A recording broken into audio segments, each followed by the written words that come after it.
just when you thought it was safe to go onto iTunes. This is Next Level Guy, the only website that makes self-development as fun as going to the movies. It's time to take the red pill and escape the Matrix.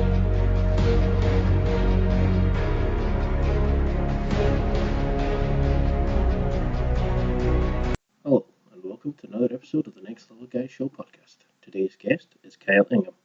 Kyle runs the great men's interest website, The Distilled Man. The site is dedicated to teaching men the essential skills that every man should know but isn't always taught. He helps guys learn the basics of these skills and lets you start working towards living the life you want and to become a better man. But first, a quick word about our sponsors.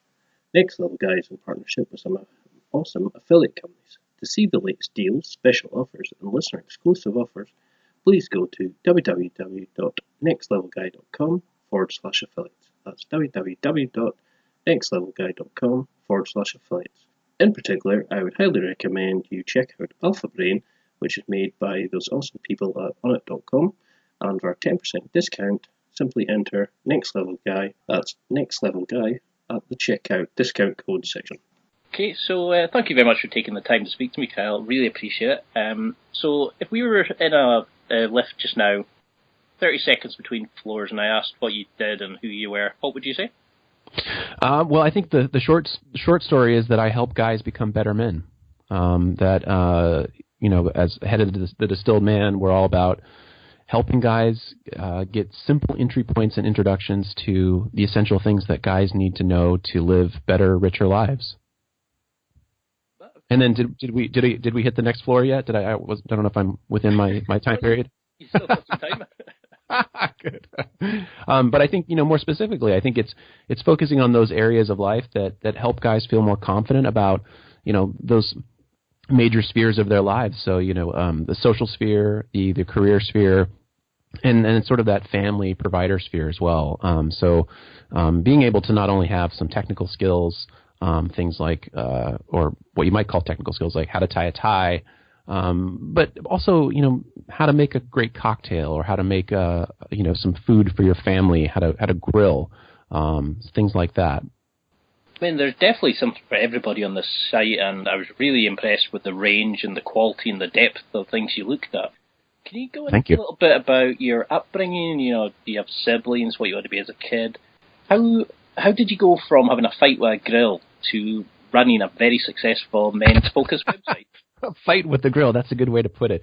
It's funny, I don't think my upbringing was particularly notable, except for I didn't really have siblings. It's unique because I was raised as an only child, although later my mother remarried, and I do have a half-brother and half-sister who are younger, and I have an older stepsister. So in some ways I'm sort of the only child, middle child, and all of the above. But I was essentially raised as an only child, and I think, was interested in most things that kids were interested in, sports, that sort of thing. Got interested in music later on, but you're right. The grilling incident or, happening was a key sort of moment in my life.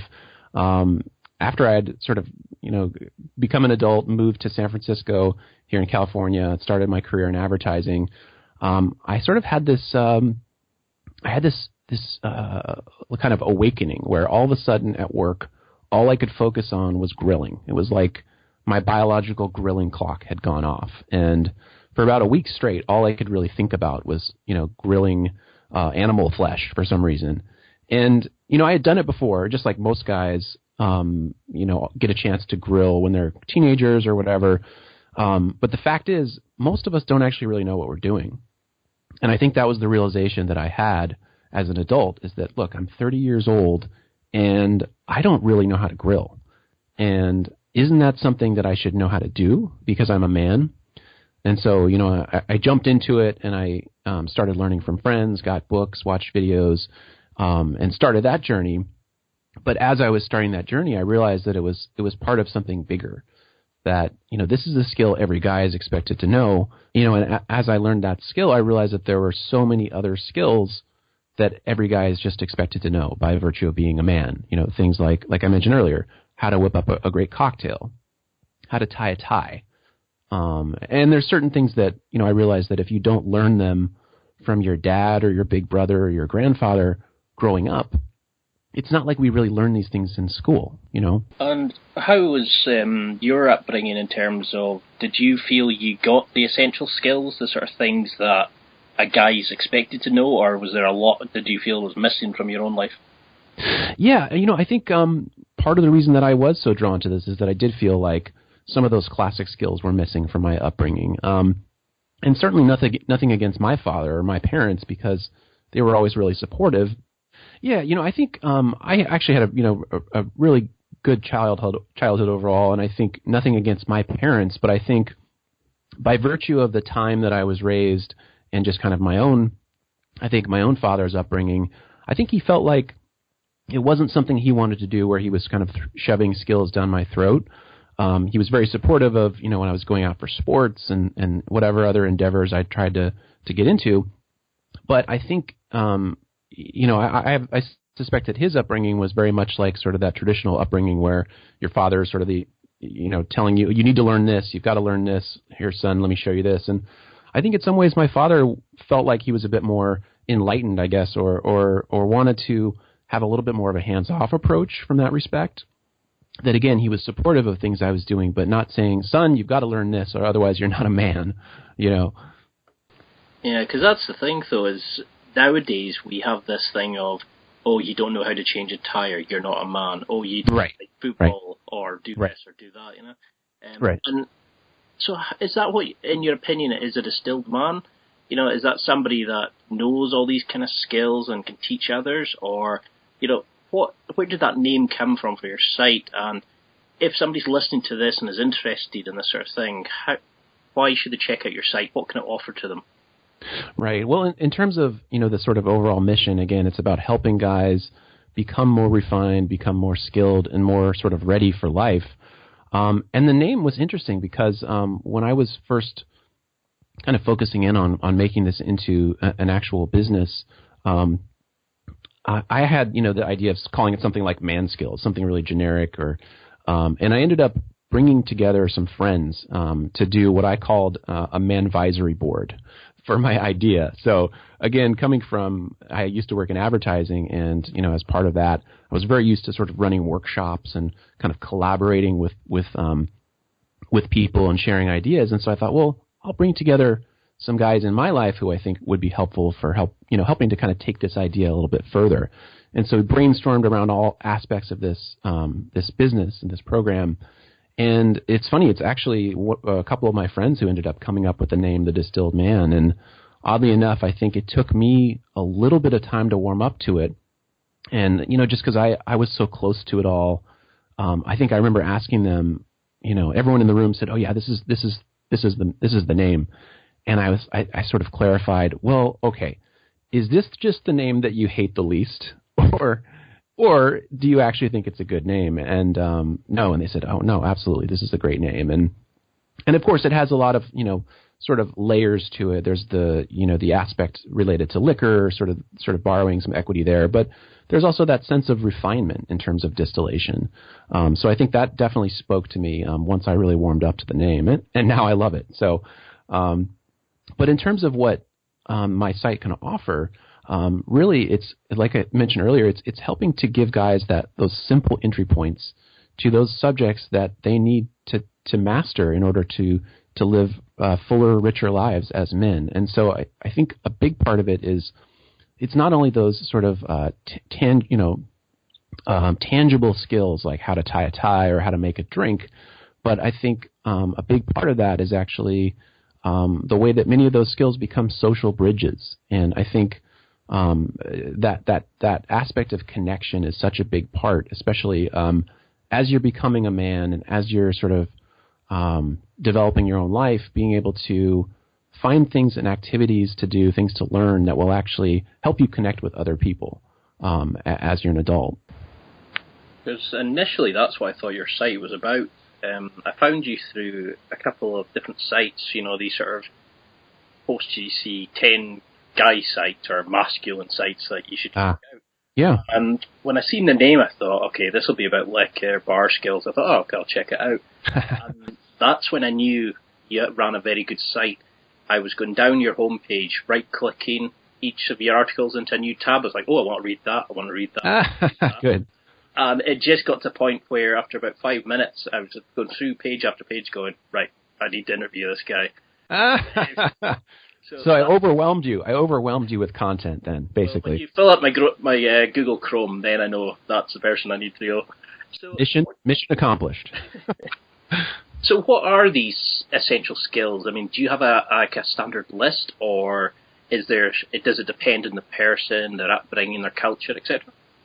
Well, I think there are certain realms that I feel like make represent major buckets, and those are some of the categories on my site. So again, I do think that sort of that cocktail realm is important for guys to learn, not just because everyone should be able to make drinks that they can drink, but because there's so much more to it. For me, and I actually just wrote an ebook about this that I'm about to launch. I talk about how cocktails are more than just about drinks. It's about something bigger. It's about it's one of those things where it's the skills that you learn when you learn about cocktails help prepare you for life in ways that you wouldn't imagine. So that idea of being focused on the details, being able to be present in the moment, being able to take raw ingredients and being able to make something great out of it. But more than that, also, like I said, is using cocktails as a way to connect with other people because it is a social pursuit. So cocktails definitely one of the big pillar areas. I think style and grooming is another area that I think is huge for guys because there's so much. Excuse me. And again, I think style and grooming is a huge area too, especially as you become an adult man. You realize that whether you like it or not, people do judge you by your appearance. And you can either choose to ignore that or you can choose to work with that idea and hopefully leverage it to your advantage. I think the other thing, too, is especially as someone who wasn't interested in style before I started The Distilled Man, I've learned a lot just in terms of researching it and realizing that it's not about how you look, it's also about how you feel. So when you're taking time to actually dress your best, dress in clothing that fits your body, and groom yourself so that you're feeling more confident, you feel like a different man. You sort of walk taller. You kind of assume that role of a more confident, more able man. A few other areas, again, let's see, sort of motivation and productivity. So I love reading about, building habits, or being inspired by, quotes or motivations, motivational language from other men. And I think that's something that in this day and age that a lot of young guys may forget is that we have to be conscious of learning from the men that came before us, especially great men, who've accomplished a lot. So I think that's huge. Let's see, what else? So again, cocktails, style and grooming, motivation. I think, I have another bucket on my site that's really devoted to manly know-how. So there are certain things that, and while my site doesn't get into it as much as other sites, like a site like Art of Manliness, for instance, I do think there are some things that men should learn that sort of harken back to the traditional manly things, like changing a tire or how to start a fire, things like that.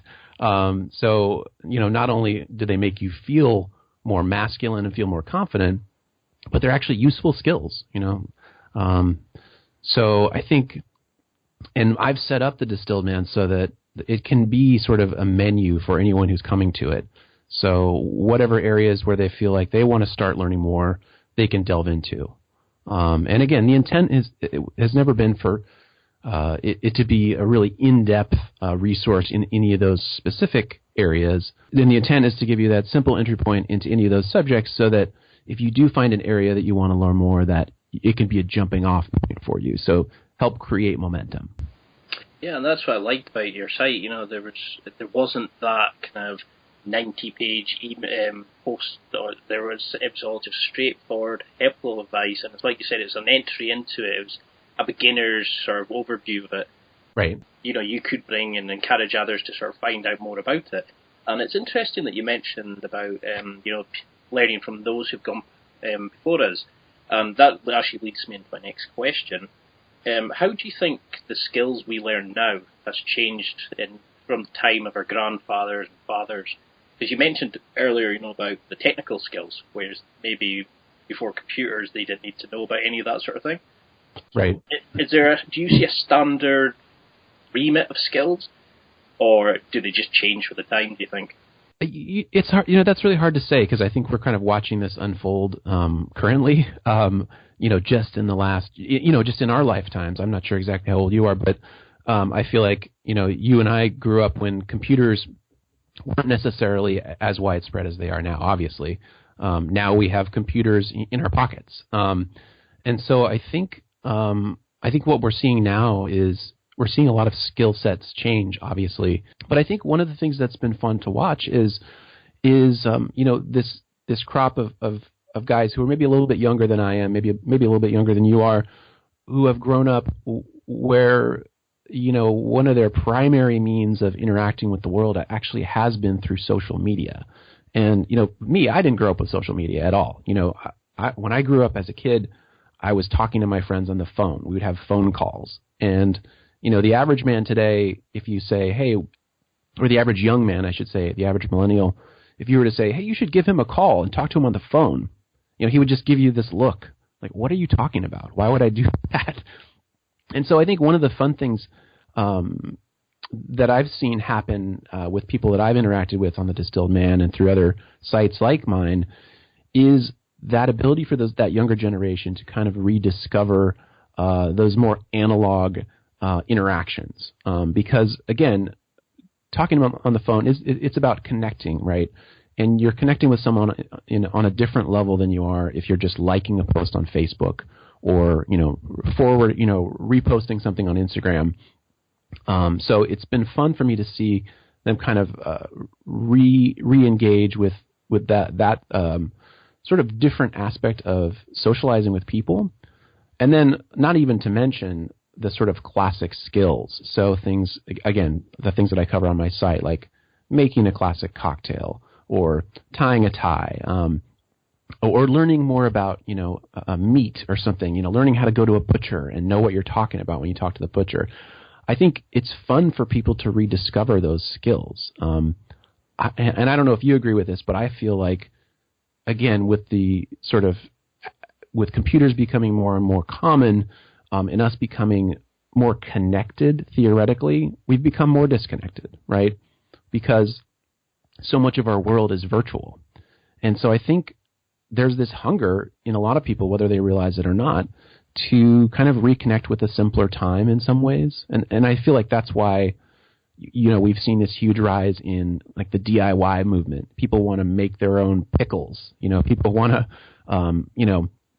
build a table out of a tree that they chop down themselves. There's something in that sort of tangible act that is really fulfilling for the soul that they're not getting through, Twitter or Facebook. Yeah, I mean, that's a very good point.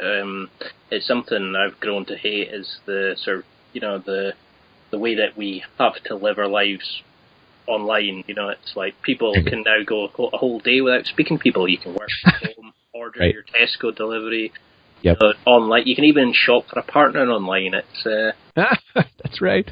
It's quite terrifying how we've become, like you said, we've built up this way to network, meet people, and make the world a smaller place, and we've actually, isolated ourselves by the use of this tool. Right. Or right. You get the flip side of it, people sending cat videos to everybody. Right.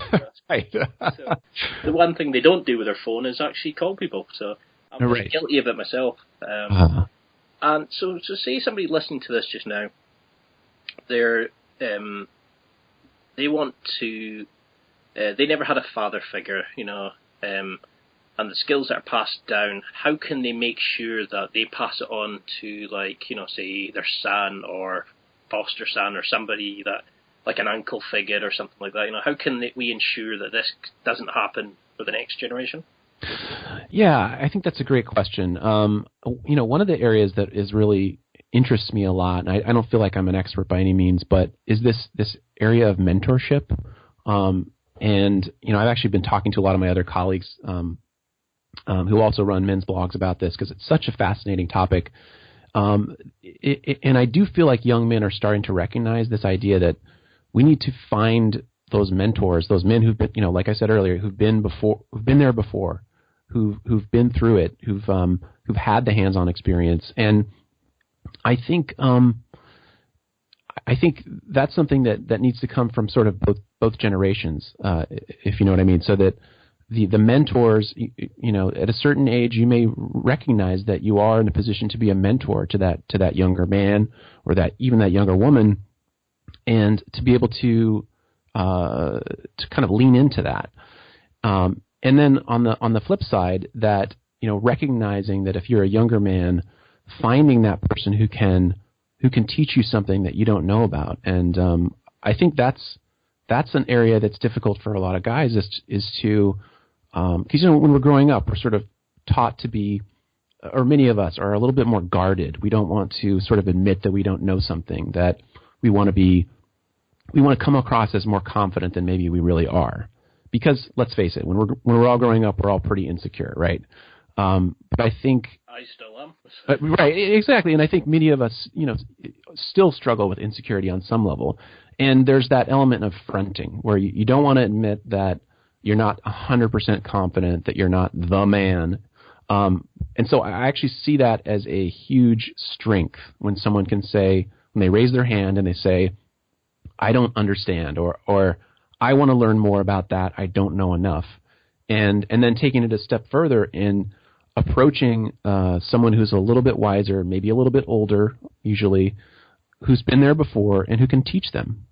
So I think, we could get into the individual skills in terms of passing them on, but I think the biggest, more important thing is being able to lean into that mentorship relationship and to seek it out from both sides. And would you have a set criteria for these kind of people, or because something we all struggle with, like as we get older, is keeping in touch with friends and making new friends, especially guys. So how can somebody, say if you go to a new city or you don't have the father figure, you don't have many friends in your life, how can we start finding these mentors? Is it just social clubs, or is there something else that we can do?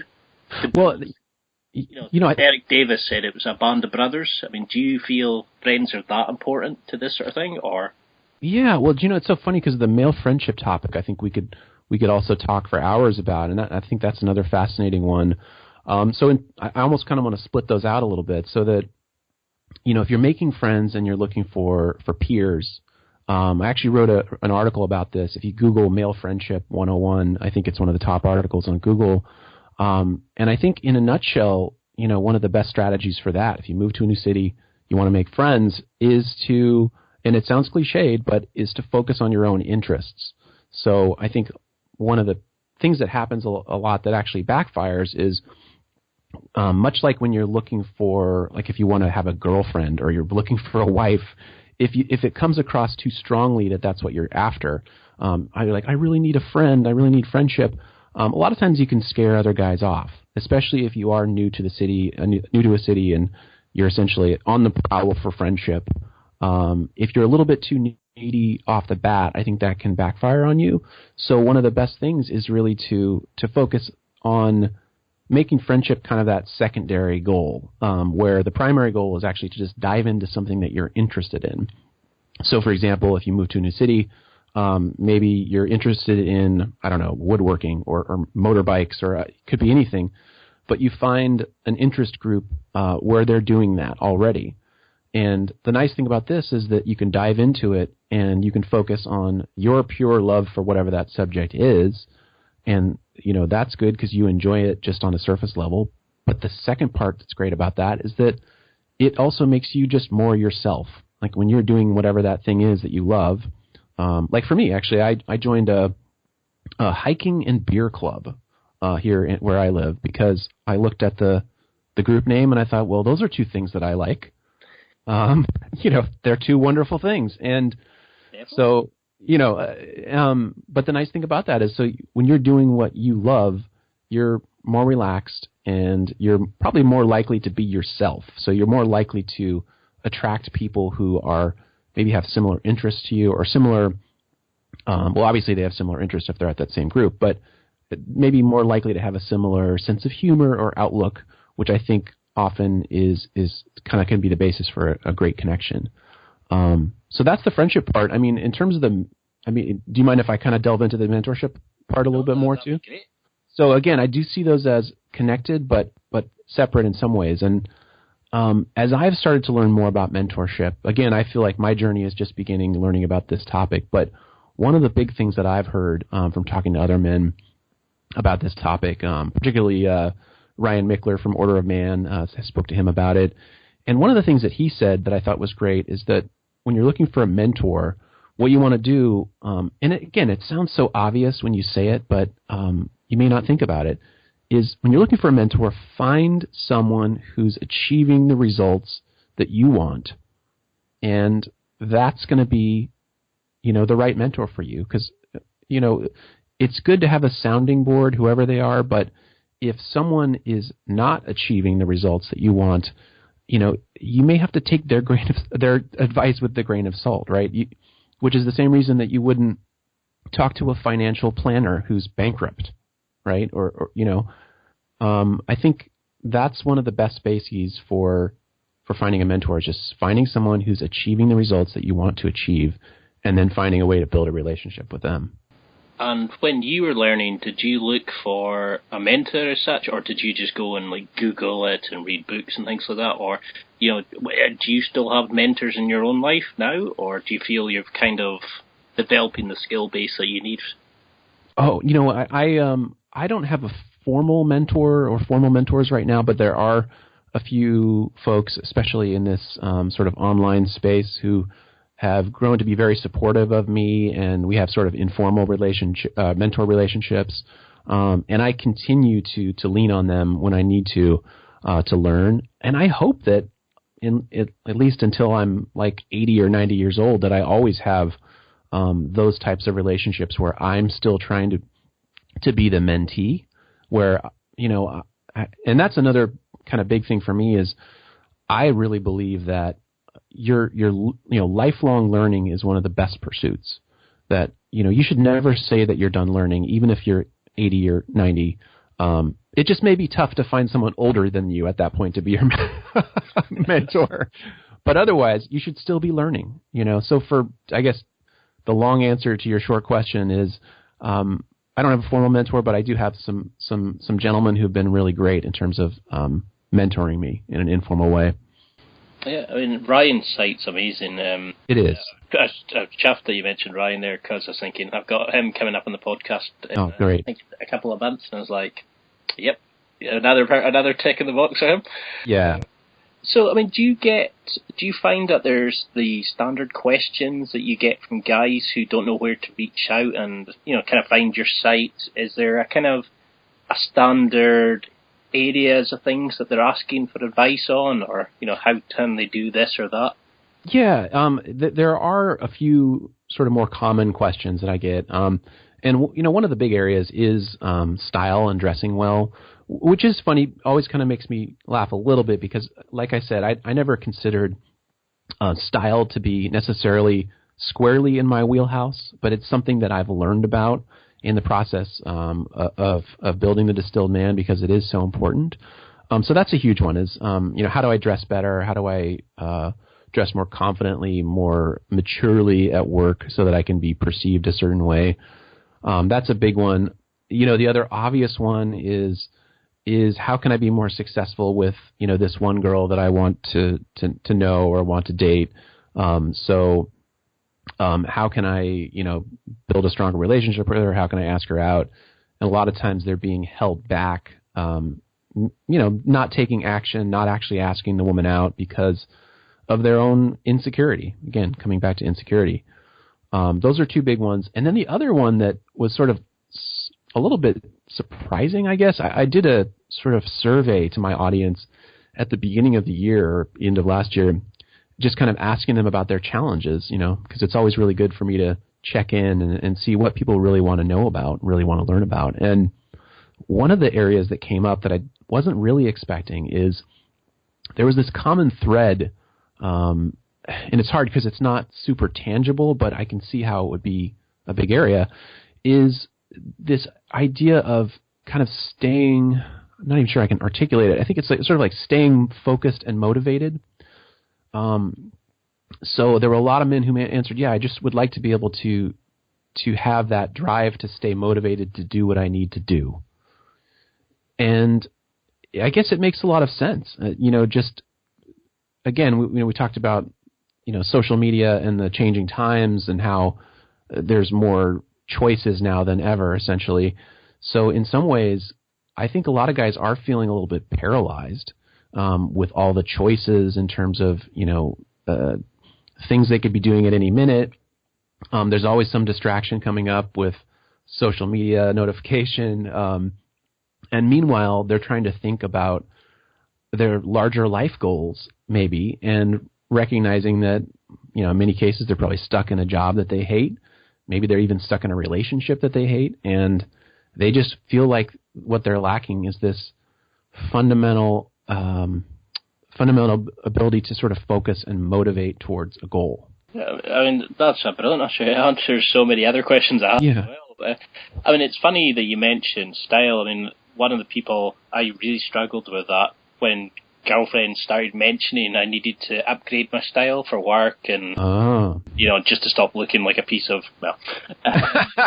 I'm sure you didn't look like a piece of... Well, I mean, I interviewed Megan Collins, style girlfriend too. I know Megan. I've interviewed Megan too, actually. And I found her on your site and I was like, oh yeah. And it's just that moment of there's so much choice, and when you first get into it, you get that initiative of kind of, I'm going to learn this, I'm going to do that, I'm going to buy this and learn about these things. Yeah. And you end up, getting paralysis by analysis. There's so much you could possibly learn. How can somebody avoid that, burning out, losing the motivation? Because that's a big thing I struggled with for a while as well, is how do you keep going past the initial interest to making it, something you want to continue with? So specifically just making in general, or I'm not sure. So, how can you keep that motivation going to just become better, to learn skills? What did you find when you looked into this motivation area? Well, again, and it's something I'm still looking into, but I think one of the things that I sort of keep coming back to is that you have to recognize that being inspired and being motivated is not kind of a one and done thing. You don't just read one inspiring book and then you're good for 2 years and you've kind of created that initial spark and you can live off that spark. I think it is really important to recognize that you need kind of a daily, not daily, maybe weekly, you need regular re-inspiration. And that doesn't necessarily mean jumping into something new, but I think there's a couple ways that you can do this. And this is what I do in my life, is that, again, trying to find those maybe mentors, whether it's someone you meet personally or whether it's an author, like Tim Ferriss. He's obviously a really motivating person. I just finished Tools of Titans, really amazing book. Having resources like that to give yourself on a regular basis is huge. But I think the other huge thing, and I'm realizing that it's almost like the secret sauce in some ways, is to really focus on who you surround yourself with.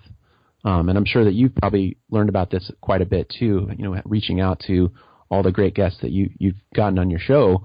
It's, who you connect with, who you surround yourself with. I'm sure you've heard that quote. I can't remember who said it. Maybe it was Jim Rohn, that, you're the average of the 5 people that you surround yourself with, something like that. And, whether it's the 5 people or the 4 people or the 6 people, I'm not sure, but there's definitely some truth to that to stay motivated and stay inspired, I think you need to surround yourself with people who are going to, in short, support your dreams, support your lofty goals, your crazy ambition. And that's one thing that I feel really fortunate, having connected with sort of a community of other online entrepreneurs, like Ryan Mickler, and that whole circle. I feel really fortunate to have that support and to be surrounding myself with guys who are going to be supportive of my ambitions. Yeah, I love that quote as well. And there's that one. There's variations of it. If you're the smartest person in the room, you're in the wrong room. If you're right. the strongest person in the gym, you're in the wrong room. Yes. You want to be with people who are going to push and motivate and inspire, like you're saying. Yeah.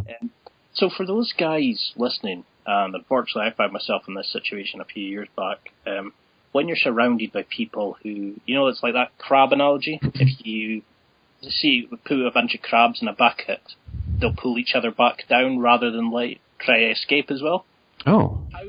How can you get past dealing with the haters and the guys who don't want you to improve, and the guys say if you're surrounded by not very helpful people, shall we say, not these inspiring people. Yeah, it's a case of move past, or can you bring others up with you, or what advice would you give to somebody who's maybe got friends with negative intent? I would say just punch them in the face. No, I think that's a great question, because you're right. You can't just, it's not so easy to just wipe your friend slate clean and say, okay, I'm only going to have friends who support me, right? You've got people in your life. But I think what needs to happen is that you do need to be more conscious of it, and you need to be conscious of your interactions with those people. If you decide that you are going to have them still in your life, and it may just be that you need to be really mindful of the fact that when you hang out with them, that you don't let that negative energy drag you down. In a lot of cases, it is actually it's very subtle, which is a bad thing. So that it may not be that they're actually haters. Especially if you're talking about a friend who's maybe listening to you talk about your Next Level Guy show, and they're just sort of nodding their head, but they're not asking any questions about it, and they're not getting excited about it. I think that's almost the more subtle aspect of it, is when they're not supportive, but it's not obvious that they're not supportive. Do you know what I mean? Yeah, that's definitely something that it's not the people who outright attack you, it's the ones who don't really have your back in private. Exactly. Exactly. But it's funny, though, because you brought up the haters, and I actually think I'm starting to recognize that the haters are great in some ways. And this usually isn't your personal friend, but I'll tell you now that, I have a YouTube channel, I think YouTube is one of the worst places where some of the comments on YouTube, people just troll YouTube to be mean and troll YouTube to be jackasses, basically. But what I've started... Our side of life on there, Exactly, and it's just people who are hiding behind a computer, and, their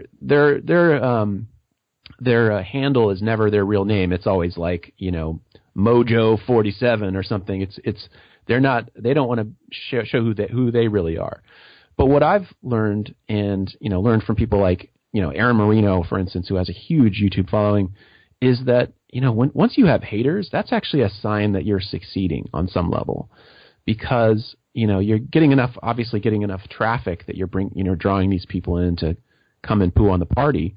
But I've started to realize that those comments never have anything to do with me. It's really based on their own insecurities, their own sort of lack of vision and creativity. And while I never respond and actually say it, I mean, in my head, I'm thinking, all right, well, show me your channel. Why don't you show me what you've done?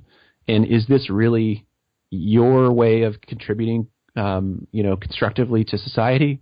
Yeah, probably not. So I think the haters, in some ways, I've recognized are a sign that maybe you're doing something right.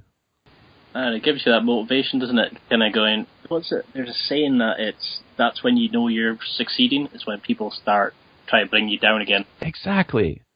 Yeah.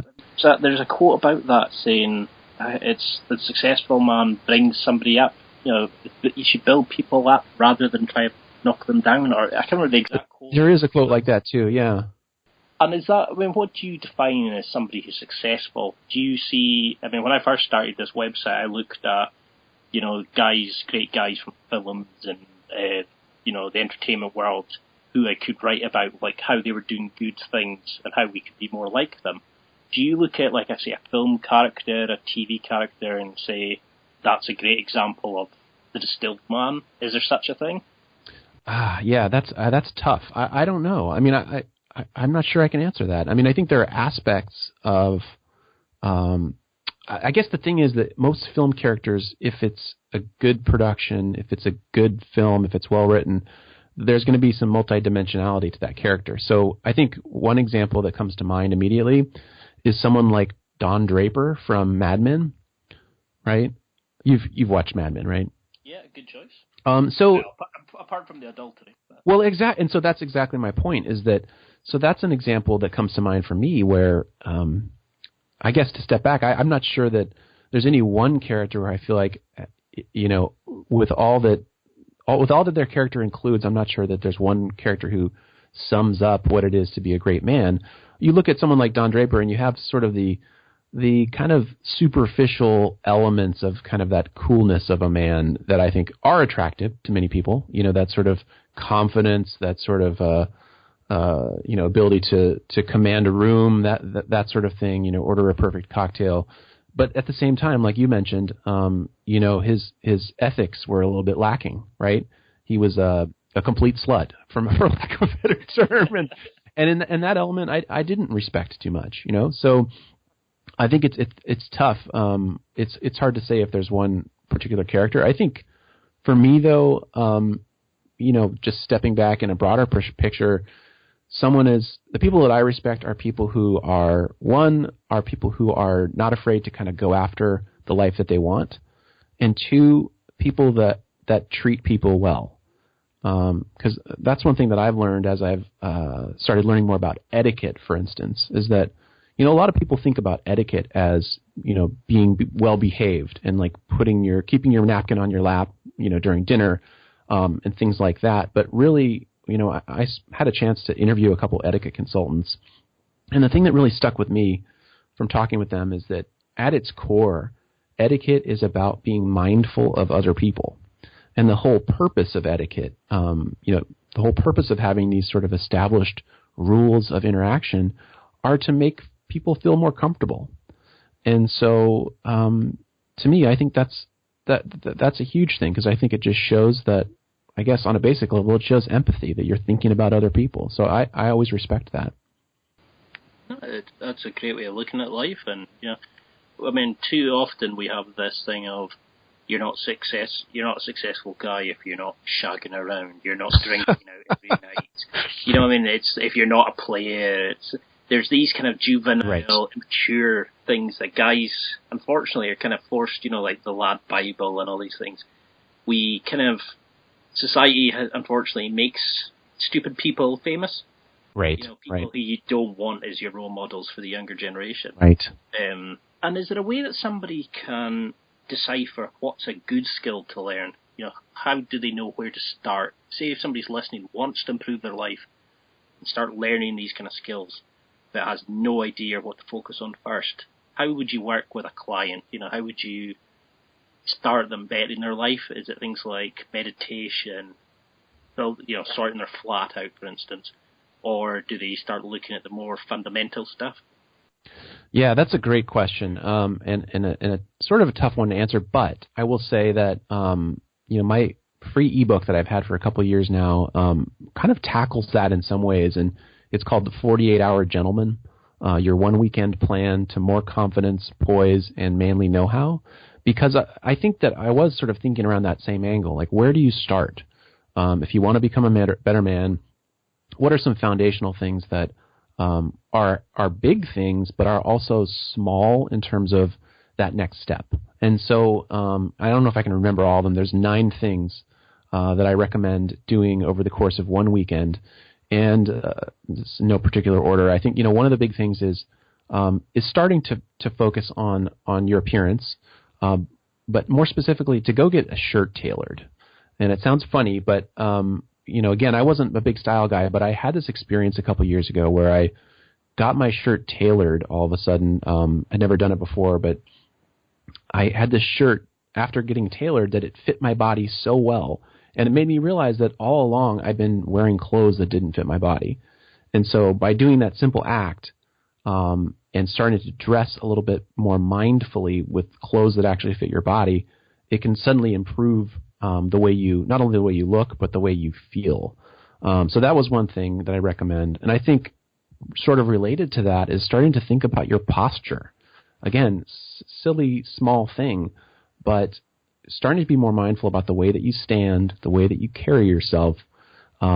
Again, not only changes the way that you look, but also changes the way that you feel. And there's, lots of scientific data to sort of back that up.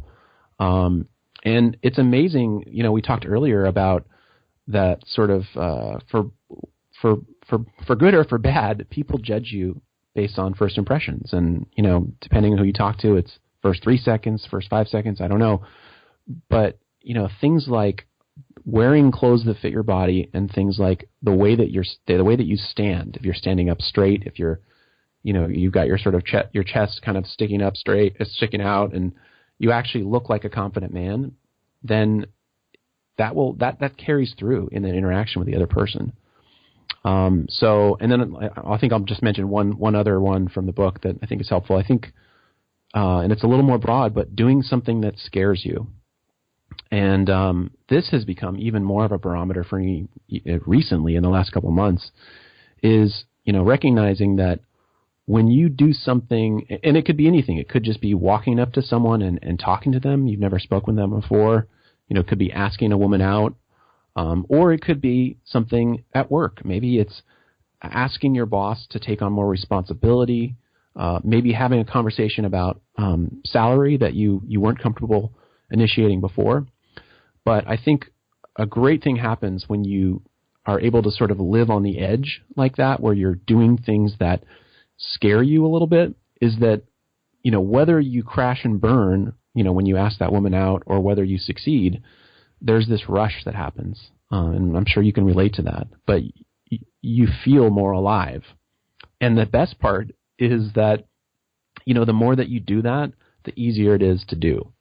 And so I mentioned that this has become even more relevant to me in the last few months. One of the things that I heard from another gentleman, Ryan Masters, who's got his own channel called Sparta Strength. He's got this thing called the fear barometer. And essentially what it is to make your decisions about what you want to do based on what scares you. And so the more something scares you, the more likely it is that you need to do it. And I think Tim Ferriss actually has a quote about this. I think it's like, what is it? I can't remember. But it's essentially, the things that we fear most are the things that we most need to do. So I think that would be a huge, huge recommendation. That's a fantastic answer. I mean, Ryan's another person I've looked at trying to get onto the show, and it's that moment that it's like there's so much to pick and choose. It's hard to know where to go from. I've downloaded a copy of your ebook, and it's a joy to read. Oh, thank you. It's one of those things that when you read these things, they say you must do this.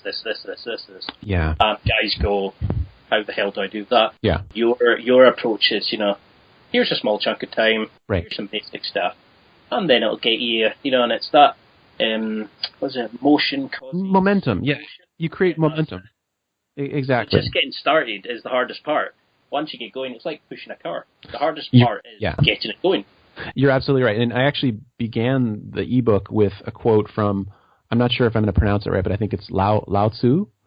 And the quote, it's still a great one, is the journey of 1,000 miles begins with a single step. And to me, that was kind of the sort of, in a nutshell, that's what that book is about for me. And it's speaking to what you were saying. It's like you can get overwhelmed with all the things you really quote unquote need to do. But the reality is all you need to do is take that first step and you can create momentum in your life. And is that how somebody can start developing the mental strength to change and to keep going, do you think? Is it just that small goal, that first few small things, and gradually building from there? Absolutely. Or is there another way? Well, I think in general, creating that habit of action is huge.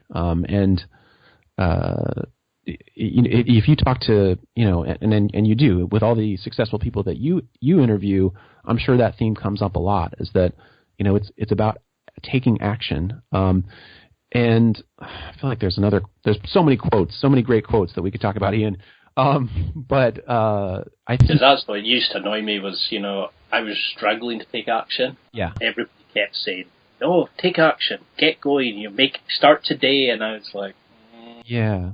But you hear it so often that eventually you realise the importance of just taking that first step and going for it. It's totally true. Because the thing is, and I'm sure that you've learned things along the way with your podcast, and you've learned things, by doing your podcast that someone who's just been sitting on the sidelines preparing forever never would have learned. And that's the thing is and I'm sure that you have this too, where you'll be talking to someone who, actually for me, I talk to a lot of people who want to write. They're like, oh, I'd really like to write something. I'd really like to start a blog or do this or whatever. And I say, okay, well, start writing. And there's always some excuse like, well, it's not the right time. I just, I need to do this first. I need to learn more here. And no, you just need to start. And, as I'm sure you can agree with, once you start and once you produce something or take that initial, make that initial effort, you learn along the way, for better or worse. And yes, you fall flat on your face sometimes. Not you in particular, Ian. I do too. Oh, I've done it quite a few times. But, yeah, so yes, you fail, but of course you learn from those failures. And it's always those lessons that, I feel with my odyssey with the Distilled Man, I've made so many mistakes, but I've also tried really hard to learn from those mistakes along the way. Yeah, because you only fail when you don't learn from it, Right. I could literally talk to you for hours, because we sound so alike. Absolutely. We're coming up to about an hour. Are you okay for time for a few more? Oh, yeah. I'm fine. Yeah. Superb. So, you were talking there about, starting small and building up. Have you heard from any readers on any particularly sort of amazing transformations? Or have you seen something in action, advice that you've given, a talk or an ebook, etc.? Oh, wow. That's a good question. Because you must get some amazing responses. I've seen some of the comments on some of your stuff, and they're, you must be changing lives. Do you hear from people, or are they just too busy with keeping going? I do hear from people, and I do get those emails from readers, and I'm trying to think of one specific one. I feel like a lot of the feedback that I get, it's actually wonderful, but it's not one person who said, you've completely changed my life. Now my life is completely different. It's always those sort of incremental improvements that I think are great. So it's like somebody will say, well, I really, now that I read your article, I've really started dressing better at work, even though before I was worried because all my coworkers dress like slobs. And now I'm so glad that I did because I write about this, that, when you start dressing better, for instance, even if your friends make fun of you, your coworkers make fun of you at first, they'll end up being the ones who are asking you for advice. A couple weeks later, they'll say, well, actually, how can I dress better like you? And so I hear a lot of stories like that, or let's see, what else? You see that in the group mentality, though. It's like, they'll ridicule you in the group because they're afraid of standing out. Right. Because, it's like you're improving your dress, so suddenly you're the albino gazelle. You're the target. Right, yes. The second they're alone, when they can be more insecure, they're willing to chat and ask about it. It's quite strange how we become masculine men, but we can't talk about our own feelings. We fake who we are. Right. Rather than... Because I was seen as strange when I started a podcast. Really? It's, people seen self-development and wanting to speak and wanting to prove and learn these things and not go out to the pub every 5 minutes. Right. I was seen as strange, and that's why I love the fact. That's why I like speaking to people like yourself. It's so inspiring to meet other people who are into it sort of thing. Absolutely. Well, it's so funny, and I'm sure you got the thing too of like, well, who are you to talk about Next Level Guy? Because I certainly get challenged on that too. It's I'm not ever saying that I'm the be all end all of. That's why also if someone asks me, "Are you the Distilled Man?" I will say, absolutely not. I'm not. That's my brand, yes, but I am not the Distilled Man. Well, that's why I like this site, because I've always done it from the point of view of I want to learn more about this and, get get to the next level. Yes. Of being able to do this. Yep. Next level of playing football or, right. Like going and speaking to a girl. There's so many things I don't have a clue, so I thought, I'll interview the experts. I've never said I was ever the expert. I've always done it as a point of, I'm the guy who wants to learn. Yeah. And this is why I come to guys who are doing the things I want to do, do you think you can ever be complete? Is there ever a fully distilled mug? I hate myself for asking that. So does that mean I get to ask, is there ever a fully next level guy?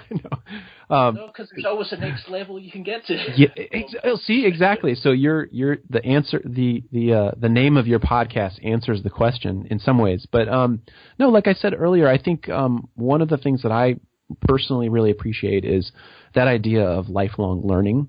From a selfish perspective, I'm just one of those people who thrives on learning. So I recognize that when I'm learning, I'm kind of at my most excited, engaged, energetic.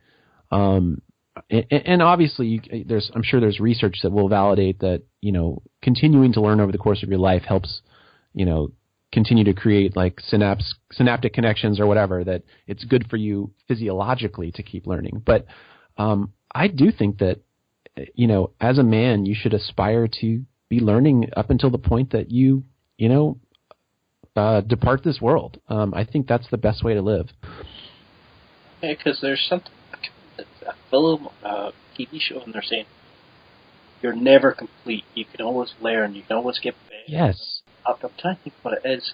I know I'll come off from this recording, and first thing I'll remember. You'll remember it. But, say somebody's listening just now, and anybody listening is going to be jazzed up. They're going to be super excited and desperate to check out your stuff. Most people will probably be, put it onto their phones or their computer as they're listening. What would you want people to check out?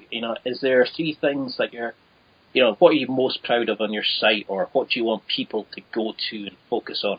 Yeah, I think the easiest thing is probably to start with downloading that the 48-Hour Gentleman ebook. I think it was really designed as a starting point for someone who wants to start that journey of becoming a better man.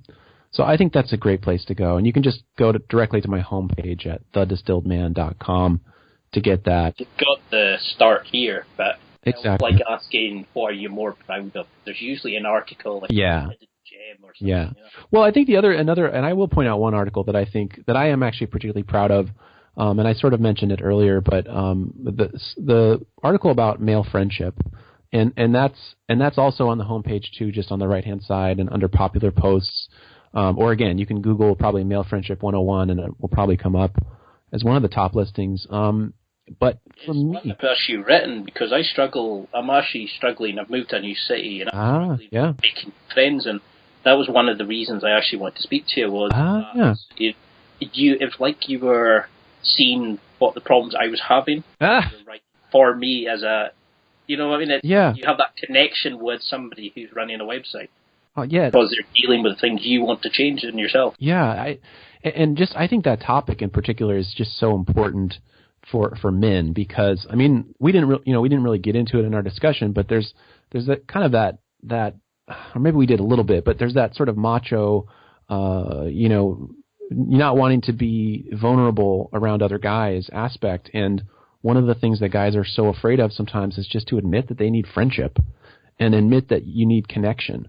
And, I just recently moved to a new city about a year and a half ago, and I'm still settling in. And I'm realizing that, at my age and in this stage of life, I need to just get in the driver's seat a little bit more and, raise my hand and say, hey, I want to connect with you. I want to, not be afraid to kind of take that initiative and ask some guy to hang out, and I think that terrifies some guys.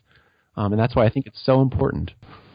Well, that's what you find guys struggle with. They go, I can't come out and just say, I'm needing to make some new friends. Yeah. I like doing this. We think we have to be the cool guy, the most fun guy in the room. And usually they're the ones the saddest, the ones who need that attention, who need that, focus, that Right. you don't want to be like them. They're the unhappiest people. Right. Well, and like you said, being aloof. There's no, even though people may think that makes them look cool, ultimately, if you become too aloof, you're alone. And I think most of us don't want to be alone. We want to be connected to other guys we want to hang out with. And I mean, that's one of the most fundamental things we need in life is companionship. It goes back in the days of the cavemen thing. It's one of the reckon it's where rejection from asking a girl out comes from. Right. Right. We fear that because back in the days, if you got rejected in the tribes, there was nowhere to get to the next tribe, so you died, and you didn't pass on your genes. Right. Right. We built up this rejection kind of belief or fear of it, shall we say? Well, it's funny that you bring that up too, because I want to say one more thing about that male friendship topic is that as I was writing that article, I started to realize, or afterwards, that so many of those tips for making friends with other guys actually were great for meeting women as well, and not in the sort of predatory sense of the pickup scene, but more just like some of the fundamentals of putting yourself out there, initiating contact, those sorts of things were fundamentals that will actually help you meet potential love interests too. It's the same sort of thing, isn't it? It is, yeah. Making yourself attractive to new friends, making yourself attractive to... Fair enough, it's different end goals, right? Hopefully, but not that there's anything wrong either way. No. I just realised how that sounded. Back up. Oh, that's even worse. So, this is my favourite time of the show.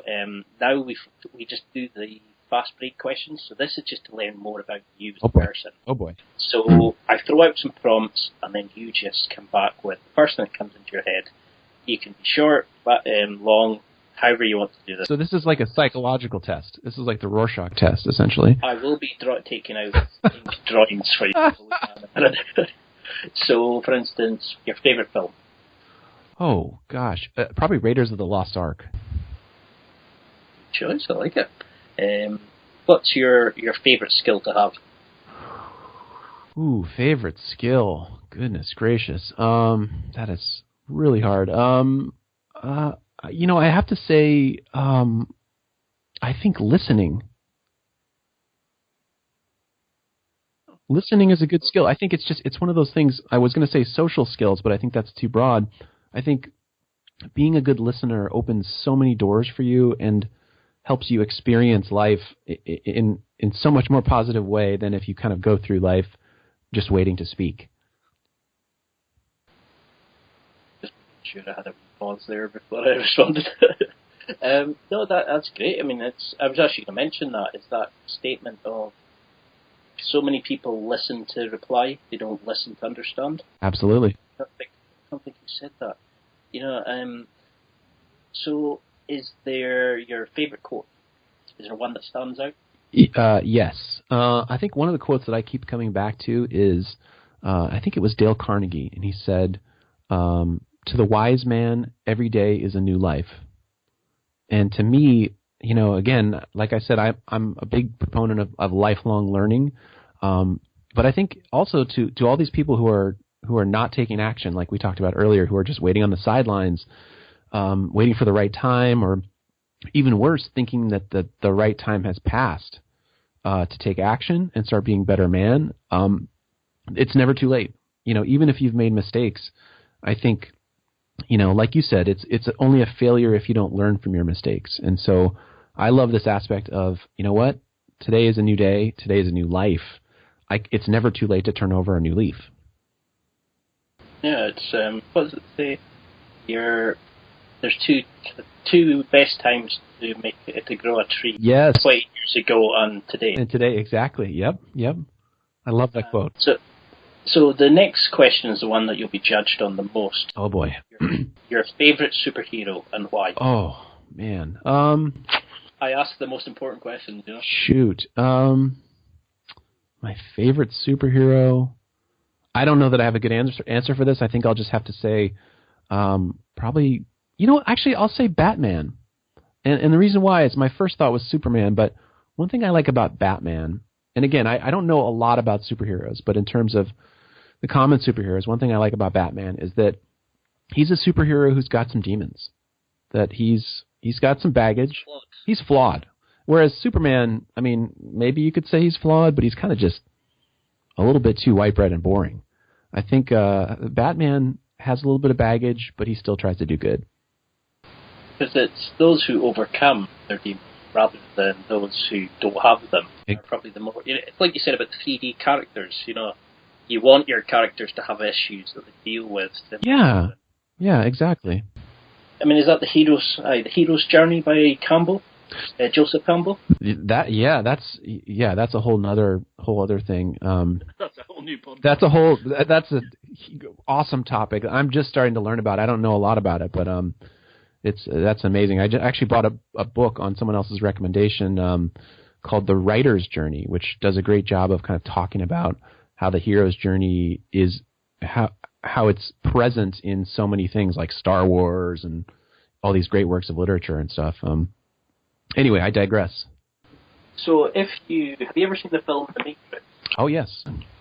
If you could act like Neo, have you plugged in, when they download the skills in seconds. Oh, wow. They can do the kung fu and ride helicopters, etc. What would you want? Is there any particular skills that your life ambition is to achieve, or is there fun skills that you'd like to learn? I do think martial arts would be pretty cool, and because I know nothing about martial arts, I think and being able to bend over backwards while a bullet whizzes past me, I think that would be a useful skill if I was ever getting shot at. But no, I like how you went to defense on dodging bullets. Is there something you want to tell us? Well, it gets pretty rough up here in Northern California in my suburban neighborhood, so. I mean, so that's something. I remember Jocko Willnet, who I've got coming on, I think it's October. He runs an amazing. Oh, yes, yeah. You get a chance to speak to him. One of the things he got asked was, some guy had always wanted to learn self-defense, martial arts, and said, is 42 years old and too old to learn? And he said, nope, start with jiu-jitsu.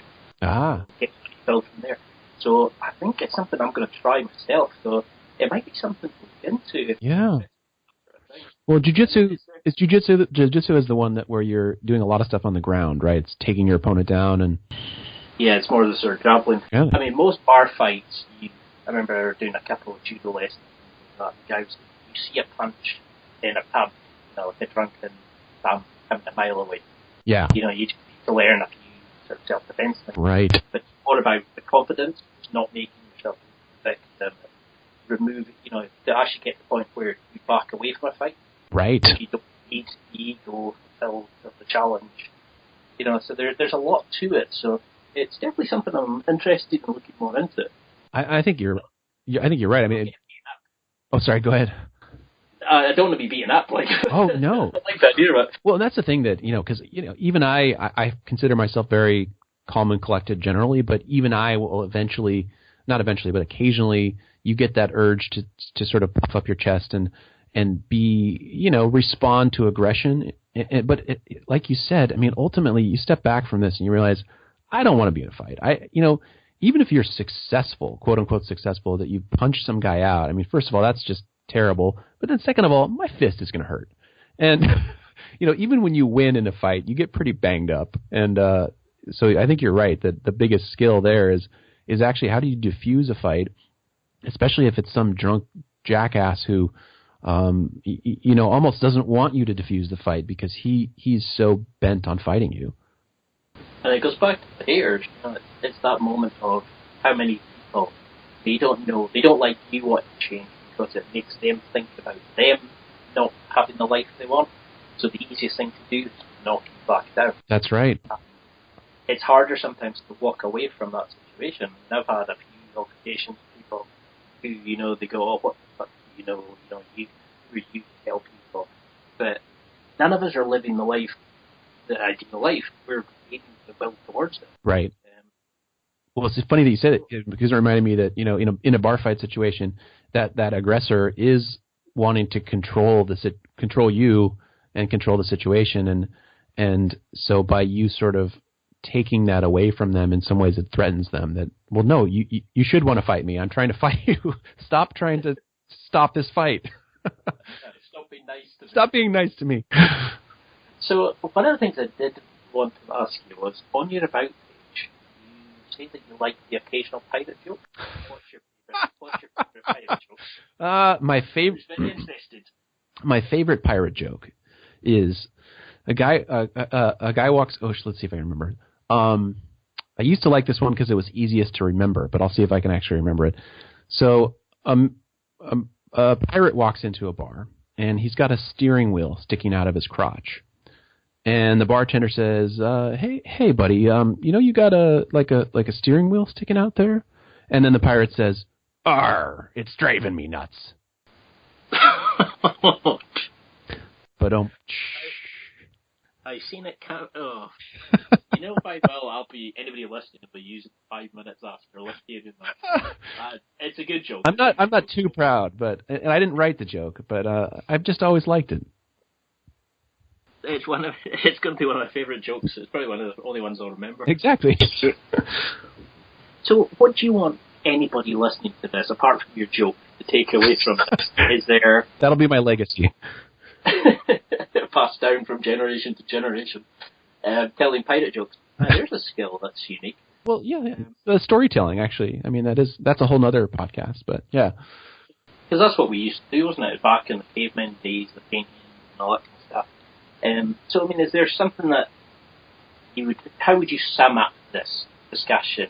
What would you want to take away as a sort of, apart from going and checking out your site? Besides going to my website, I would say that, no matter where you are in terms of your sort of life's journey or your confidence level or your career, your life, I think, the most important thing and the thing that will definitely benefit you is to not be afraid to take action and go after the things that go after living a life that you want to live. I think that would be it. And so how could somebody get in touch with you, keep in touch with what you do, get ebooks, and follow you on social media and that sort of thing? Sure. I mean, I think the easiest thing would be to go to the website, so thedistilledman.com. Don't forget the.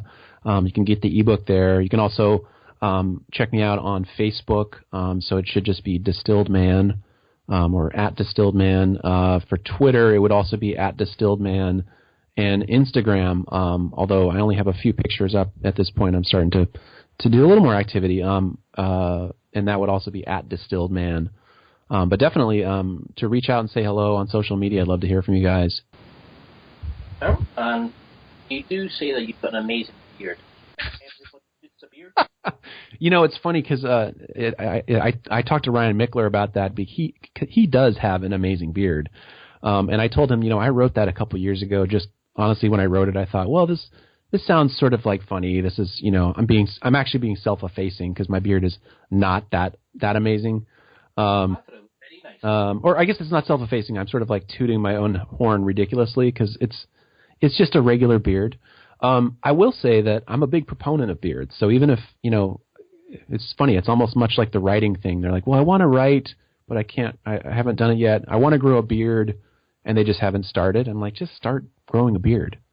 And how old are you now? I'm 40. I just turned 40. You certainly don't look it in that picture. Well, I think I was like 37 or 38 in that picture. So. Well, I'm 34 now, and I still can't grow a beard. It's like I hit puberty. It doesn't matter anywhere else, absolutely fine. On my head, an afro in 2 minutes. I cannot grow facial hair. Well, shaving every day is rough. I mean, that's part of the reason I have a beard is so I don't have to shave my face every day. Well, I mean, I would be like a Gillette Mark TV advert. Right, I go through. It's just I can't. It just goes immediate pamphlet. Suppose it's a demon I have to live with. Yes, I guess so. Well, I can honestly not thank you enough for taking this time to do this. This has been an absolute joy, and I definitely want to have you on again. Oh, definitely. I appreciate it, Ian. So the floor is open to you. If you want to sell a product, if you want to mention something, something that you'd like to cover that's not been mentioned, anything you want to do, I'll put all the links to it right in to the article, but Is there anything you'd like to mention? No, I don't think there's anything specific. I think just in terms of a next step, I mean, I definitely recommend downloading my free ebook. I think that's a great start. And again, I think you'll add the link for that. But that's pretty much it. It's been great chatting with you, Ian. No, it's been an absolute pleasure. I cannot thank you enough. I'm glad you're feeling better, and I hope to have you back on soon. Thank you, sir. That's it for another week. Thanks for listening. Absorb it, practice it, use it. Until next time, keep trying to hit that next level in your life.